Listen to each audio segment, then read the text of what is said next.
Hello বন্ধুরা, এখন আমি পুষ্পা টু রিলোডেড মানে 20 মিনিটের যে এক্সট্রা ফুটেজ আছে এই সিনেমার মধ্যে আবার পুরো সিনেমাটা দেখলাম এবং কী কী নতুন জিনিস জানতে পারলাম সেই নিয়ে কথা হবে। তো যারা এখনও অবধি সিনেমা দেখেননি তাদের কাছে কিন্তু এটা স্পয়লার হয়ে যাবে, অ্যাটলিস্ট ওই 20 মিনিটের যে আলোচনাগুলো রয়েছে। যেখানে প্রথম দিকে যে দেখানো হচ্ছে পুষ্পা নিজের চেয়ার নিয়ে জলি রেড্ডির কাছে যাচ্ছে। জলি রেড্ডিকে আপনারা নিশ্চয়ই ফার্স্ট পার্টে বিশেষ করে দেখেছিলেন এবং সেকেন্ড পার্টে একটা পোর্শনে সে আসে শেষের দিকে।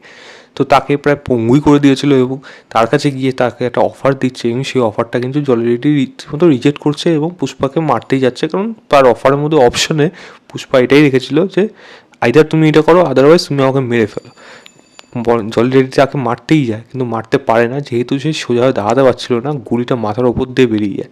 তো পুষ্পা সেখানে আমাদের বলছে যে জলিকে, তোমার এই জিনিসটা আমার ভালো লেগেছে, এবার তুমি সুস্থ হবে, তুমি সুস্থ হয়ে আমার সামনে আসবে, তখন আমরা ফাইটটা করবো, কারণ তোমার এই ডিসিশনটাকে কিন্তু আমি সম্মান করি। তো জলি রেড্ডি কিন্তু থার্ড পার্টে একটা বেশ ভালো রকম রোল থাকতে চলেছে এবং সেই ভিলেন ব্যাপারটা কিন্তু এখানে পুরোপুরি বয়ে যাচ্ছে। এবার লাস্টে যে পুষ্পাটা দেখেছিলাম যেই সিনটা, সেখানে কে ছিল সেটা কিন্তু এখনও এখানে ভালো করে এক্সপ্লেন করেনি, তো দেখা যাক সেই জায়গাটায় কে থাকতে পারে। দ্বিতীয় সিন যদি আমি কথা বলি, এখানে থাকবে চন্দন কাঠের শেখাওয়াত এবং সঙ্গে সেখানে যে সুনীল এবং তার ওয়াইফ তারা যে প্ল্যানিংগুলো করছিল ওখানে, এবং সেখানে কী কী রাখবে যখন তারা জেনে গেছে যে এগুলো এরকম জিনিস না, তো তখন তারা কী করবে এগুলো নিয়ে প্ল্যান করছে। অ্যাট দ্য সেম টাইম এখানে দেখাচ্ছে পুষ্পা কোর মিটিংয়ে যাচ্ছে, মানে মানে সিন্ডিকেটের মিটিংয়ে।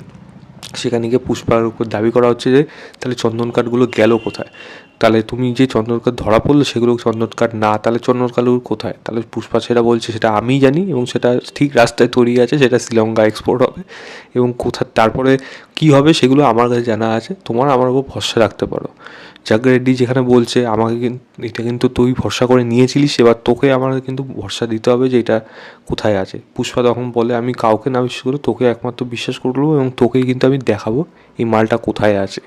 এবং তার মাঝখানে পুষ্পা বলে কথা দিলে কথার যেই কথা বলবো সেটা যেন বিশ্বাসটা রাখতে হবে, সেটা পুষ্পার, তবে পুষ্পার ব্র্যান্ড, তখনই কিন্তু তোমরা পুষ্পার আন্ডারে আসতে পারবে। আমি যদি বলি আমার জামাটা হলুদ কালারে, তাহলে জামাটা কিন্তু হলুদ কালারে, এটা সবাই বলবে। তখনই সে তার সাগরেদদের বলে এই জামাটা কী কালার, হলুদ কালারে, সবাই বলছে, বাট সেটা কিন্তু না। তো সেই কথার ভরসাটা, যে যা পুষ্পা যেটা বলবে সেটা যেন বিশ্বাস করতে হবে, সেই অর্জনটা করতে হবে, সেটাই সে মিটিংয়ে এসে বলে যায়। যেখানে সীতারামা সেখানেও থাকে এবং তারপরেও সেই কোর মিটিংয়ের মধ্যে এই ডিসিশনটা হয় যে জাগরেডিকে একমাত্র দেখাবে, বাকিরা কিন্তু যদি বিশ্বাস করে তবেই চলবে, নাহলে কিন্তু পুষ্পা সেখান থেকে আলাদা।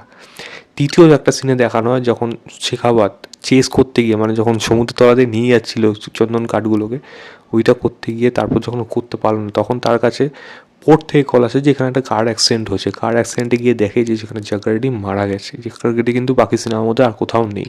জাগরেডি মারা গেছে এবং সৌরভ দেবার ক্যারেক্টারটা, তারা কিন্তু একই গাড়িতে ছিল।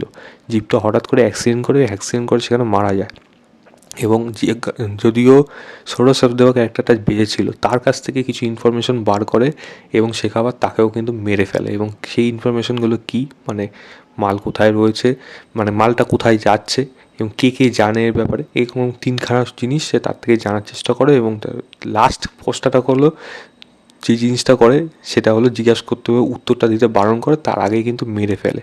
এবার শেখাবাত কী করবে সেটা তার পুরোপুরি টিমটার মধ্যে দেখুন একটা মানে শেখাবাত মানে আমাদের ফাহাদ ফাসিল একটা কমিক মুভমেন্ট রেখেছে, মানে আর্ট করে টাকা দিলে যে কেউ বলে দিতে পারে, আমাকে দিলে আমিও আর্ট করে দিলে আমিও বলে দিতে পারি, সেটা একটা মজার মুভমেন্ট আছে যেটা বেশ হাস্যকর ছিল। তার পোর্শনগুলো কিন্তু বেশ ভালো ছিল। এবং আরেকটা বিশেষ পোর্শন যেটা ছিল লাস্টের দিকে, মানে সিনেমার শুরুতে যেটা দেখা জাপানের সিনটা, এখানে যেরকম দেখানো হচ্ছে পুষ্পা পুরো বাড়ির থেকে যে যাচ্ছে, তার যে সে এখন যে ডিলটা করবে ইন্টারন্যাশনালি, সেই হাফ নোটটার ব্যাপারে যেটা ট্রেলারের মধ্যে আপনারা দেখেছিলেন। তো তারা সেখানে পুষ্পা সেখানে যাচ্ছে একটা কন্টেনারের মধ্যে চন্দন কাঠ নিয়ে সেখানে, তো সেখানে তাকে যেটা প্রথম সিনে যেটা দেখেছিল, এখানে তাই সে যাচ্ছে এবং সেই জামাটাই পরে যাচ্ছে যেটা নিয়ে ফার্স্ট পার্টে ছিল, যেখানে সেই জামাটাকে সে আলাদা করে টাঙিয়ে রাখতো, মানে সেটা তখনই সে একজন যখন মজদুর হয়ে থাকতো সেই ক্যারেক্টারটা, ওই সময় যেরকম জামাটা পরেছিল ওরকম জামা পরে সে সেখানে যাবে এবং সেখানে গিয়ে যে অ্যাকশন সিন হবে, তারপরে ওই যে মানে অ্যাঙ্কারের মধ্যে যখন তুলবে, ট্রেলারে যখন দেখেছিলাম দাঁড়িয়ে ছিল এরকমভাবে, সিনেমাতে নেই সেইগুলো, তো ভেবেছিলাম আমরা এগুলো সব থার্ড পার্টে থাকবে হয়তো, বাট না, এখানে দেখাবে সেখানে পুষ্পাকে ধরতে ঝাঁপারে ছিল ওখানে, মানে গুন্ডারা তারা ঝাঁপ দেবে, সব কটাকে মেরে সেডিয়ে অ্যাঙ্কারের মধ্যে ঝুলিয়ে লাস্টে নিজে উঠবে এবং সেখানে যে তার যে লিডার ছিল গ্যাং লিডার, তার সাথে পুষ্পা এখানে ডিল হবে এবং পুষ্পার একটাই ডিল করবে, আগে টাকা আসবে তারপর চন্দনকানরা স্মাগলিং হবে, পুষ্পার কারেন্সিতেই হবে। পুষ্পার কারেন্সি কি? জাপানের কারেন্সি ইয়েন, ইন্ডিয়াতে রুপেই। তো পুষ্পার কারেন্সি কি? এখানে বুকের ভেতর দিয়ে ক্ষতচিহ্ন থেকে হাতটা বার করে কাপড়ের উপর মেরে দিয়ে রক্তে যে হাতটা যে ছাপটা আছে এইটাই দেখাতে হবে। ইন্ডিয়াটা সব কটা জায়গা থাকবে কন্টেনারের মধ্যে, টাকা আগে আসবে তারপর মাল যাবে, সেটাই ডিল হবে। এবং তারপরে এই সিনেমাটা বাকি যেই পোর্শনগুলো হচ্ছে যে টাকা দেখে অবাক হয়ে পড়ে গেল, ওই সিনগুলো এখানে যোগ হবে। তো এই ছিল এই সিনেমাটার মধ্যে এক্সট্রা ফুটেজগুলো যা এই সিনেমার মধ্যে উঠে এসছে। তো এই ফুটেজগুলো কিন্তু আমি যদি বলি পুষ্পা যেই আমার যেরকম লেগেছিলো তার থেকে কিন্তু ডেফিনেটলি এটা একটু বেটার। এবং মেন কথা হলো সুকুমার, সেগুলো কিন্তু এতটা 3 ঘন্টা প্রায় 40 মিনিট হয়ে যেত এই সিনেমাটা যদি এরকম রাখা হতো। এটাকে ঠিকই এরকম ওয়েব সিরিজের মতোই করা যায়, মানে এত কিছু ভ্যারাইটিস রয়েছে এবং আরও কিছু হয়তো যদি থাকে তাকে তো সেটাই সম্পূর্ণ আলাদা। বাট সত্যি প্রশংসা করা উচিত সুকুমারের, এরকম চিত্রনাট্য নিয়ে পুরোপুরি জমজমাট রেখেছে। এত বড় সিনেমা হওয়া সত্ত্বেও দ্বিতীয়বার দেখেও কিন্তু আমার কিন্তু সেখানে বোরিং ব্যাপারটা কিন্তু লাগেনি। রাদার আমি বলবো গল্পের মধ্যে কিন্তু আরও ইন্টারেস্টিং এলিমেন্ট পেয়েছি, যার জন্য লাস্টের এই ফ্যামিলি ডাইনামিক্সটা কিন্তু আসতে এখন অনেকটা বেশি ভালো লাগলো।